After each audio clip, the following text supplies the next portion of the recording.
Assalamualaikum students. Today the topic of our discussion is the exercise of the essay The Dying Sun. In our previous lecture we had already discussed the detailed summary of the chapter The Dying Sun.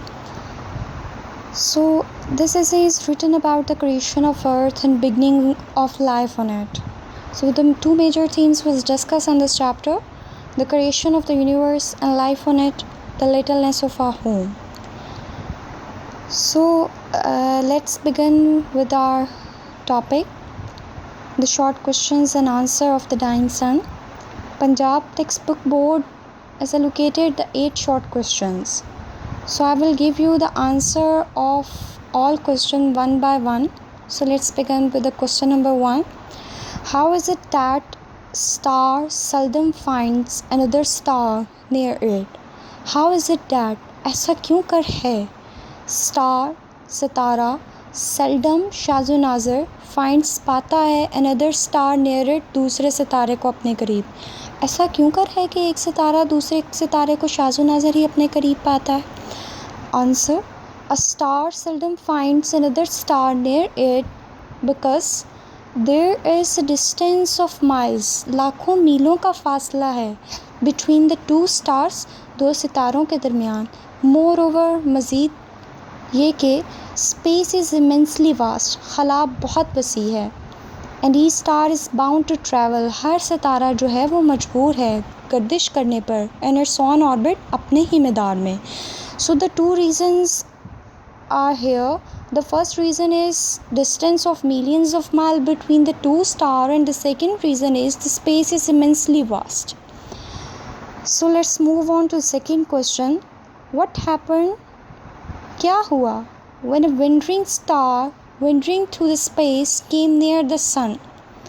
क्या हुआ जब एक गर्दिश करता हुआ सितारा खला में गर्दिश करता हुआ came near the sun सूरज के करीब आ निकला. What happened?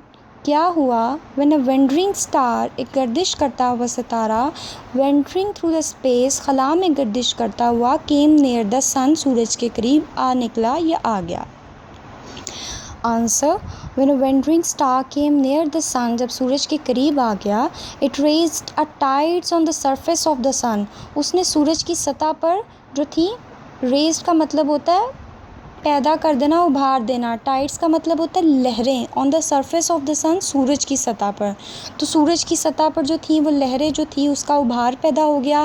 दीज टाइड्स, और ये जो लहरें थी, फॉर्म द हाई माउंटेन, इनसे क्या हुआ, एक बड़ा चट्टान बन गई, एक बड़ा पहाड़ बन गया, एक बड़ा पहाड़ बन गया on the surface of the sun, सूरज की सतह पर. That we can hardly imagine, जो कि हम मुश्किल से ही जिसका तसव्वुर भी कर सकते हैं.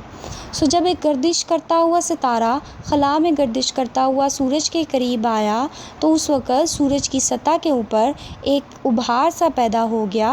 वो उभार ने जो थी वो एक पहाड़ की शक्ल ले ली, और वो पहाड़ जो था एक ऐसा पहाड़ था जिसको हम मुश्किल से ही तसव्वुर कर सकते हैं. So the next question number 3. What happen? क्या हुआ when a wandering star came near and near, करीब से करीब आता गया. Answer: when a wandering star came near and near the sun, जब सूरज के करीब आ गया, the mountain on the surface of the sun rose higher and higher, वो जो पहाड़ था सूरज की सतह से वो बुलंद से बुलंदतर हो गया. And was finally tone into pieces, और फिर क्या हुआ, छोटे छोटे टुकड़ों में टूट गया.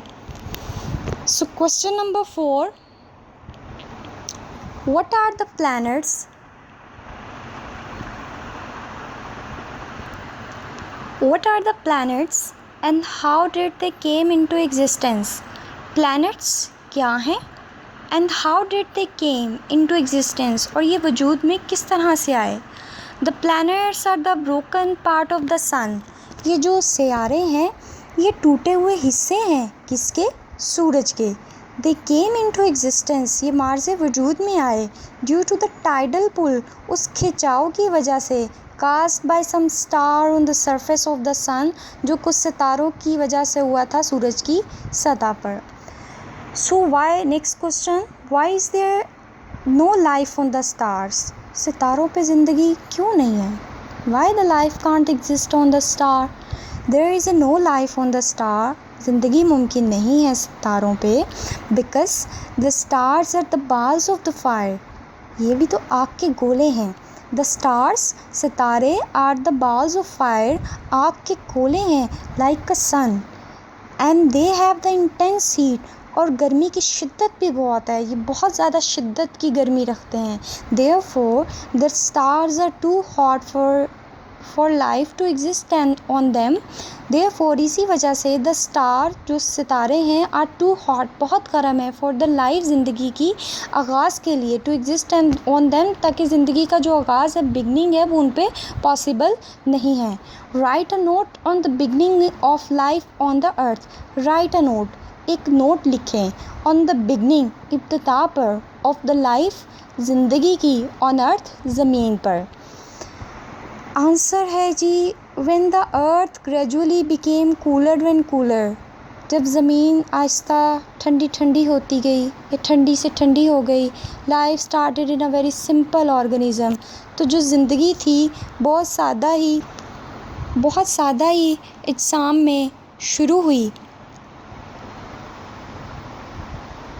विच हैड एबिलिटी टू रिप्रोड्यूस, जो इस चीज़ की सलाहियत रखते थे, विच हैड द एबिलिटी, जिनके अंदर ये सलाहियत थी, टू रिप्रोड्यूस, तौलीदी मराहल से गुज़रने की, बिफोर डाइंग, मरने से पहले, in the end, it produce the most complicated organism, कहता है उसने बहुत ज़्यादा कॉम्प्लिकेटेड पेचीदा इज्साम जो थे वो पैदा किए, लाइक द मैन, आदमी की तरह, इंसान की तरह, हु हैज़ फीलिंग्स, जिसमें एहसासात हैं, and ambitions. So the next question is, why is the life frightening, why is the universe so frightening? The universe is so frightening, बहुत खौफज़दा है, because of the immense stretches of time, as you know, the vast stretches of time, वक्त का फैलाव बहुत ज़्यादा है, extreme loneliness, बहुत ज़्यादा छोटापन है, and the absence of life on the other planets, और दूसरे सियारों पे ज़िंदगी की बिगनिंग, इब्तिदा मुमकिन नहीं है, लाइफ की बिगनिंग है ही नहीं। So these things we had already discussed in the chapter, in the detailed summary of the chapter. So question number 8, the last question, what should be the conditions, कौन सी ऐसी conditions हैं, ऐसी शराइत हैं, necessary, ज़रूरी, for the kind of life, इस किस्म की ज़िंदगी के लिए, we know to exist on the other heavenly bodies अजराम फल्की, do such conditions generally exist, क्या ऐसी कंडीशंस, ऐसी शराइत जो हैं वो एग्जिस्ट करती हैं?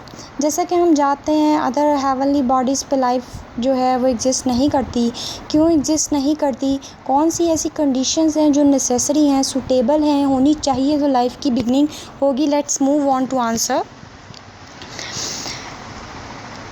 The life can exist in some suitable physical condition, कुछ ऐसी सूटेबल कंडीशंस हैं नेसेसरी जिनको फुलफ़िल करके ही लाइफ की बिगनिंग हो सकती है, जैसा कि moderate temperature, air, water, such conditions do not exist on other heavenly bodies, ऐसी जो कंडीशंस हैं वो दूसरी हेवनली बॉडीज़ अजराम फल्की पे मुमकिन ही नहीं है, एक्सेप्ट द अर्थ, ज़मीन के अलावा, बिकॉज जो अर्थ है उस पर लाइफ सूटेबल है because of the moderate temperature, water exist करता है, एयर एग्जिस्ट करती है, but on the other planets the air, water and the moderate temperature not exist, so that's why life is not possible on these planets.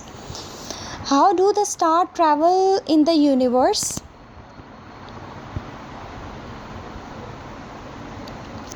The stars travel in the universe either in the group, mostly they travel alone, they travel at a vast distance.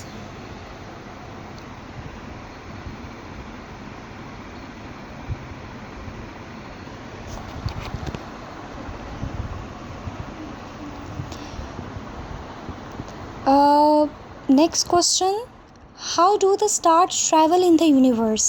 The star travels in the universe either in the groups की form में, और mostly they travel alone, या अलहदा अलहदा अकेले, alone तन्हा, दे travel at a vast distance from one another, एक दूसरे से बहुत ज़्यादा फासले पर जो है डिस्टेंस पे ये ट्रैवल करते हैं.